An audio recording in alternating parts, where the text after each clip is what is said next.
Welcome back. Today we're discussing how to improve pelvic positioning to help you find some lower back pain relief. So before we start moving too far into improving movement, building strength, it's really important to start by bringing awareness into some of our body positions, because when we fall out of these positions, that's when too much impact starts going through our joints and can contribute to pain. And one of the most common is our pelvic positioning, especially when we're talking about lower back pain. So to help visualize it, I want you to think of your pelvis as a bowl. And what can happen is that your pelvis can rock forward, which tilts that bowl forward, spilling water out the front, or sitting too long, a lot of times it can get tucked under us and start that, you can think of it like spilling water out the back. And this becomes an issue because when our pelvis is in that position, too much impact is going to go through the structures of our low back and contribute to lower back pain.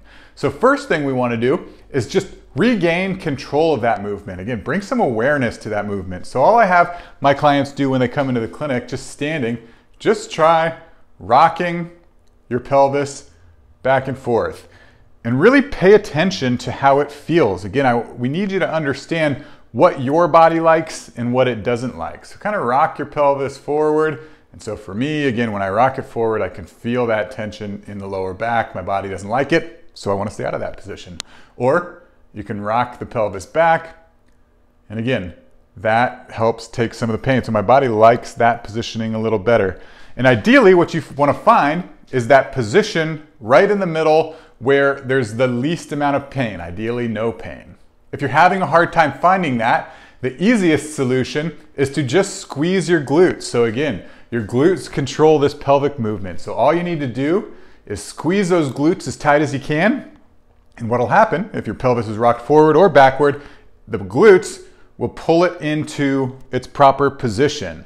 And that is the position where all three curves of your spine are going to be aligned. It sets a really solid foundation. As you start to learn to hinge and learn to lift and squat, it's going to be really important to pay attention to that pelvic positioning. So that's all I got for you today. Give it a try and let me know how it goes in the comments below. My name is Dr. Baird. This is Solving Pain with Strength. Thank you so much for being here. Look forward to chatting.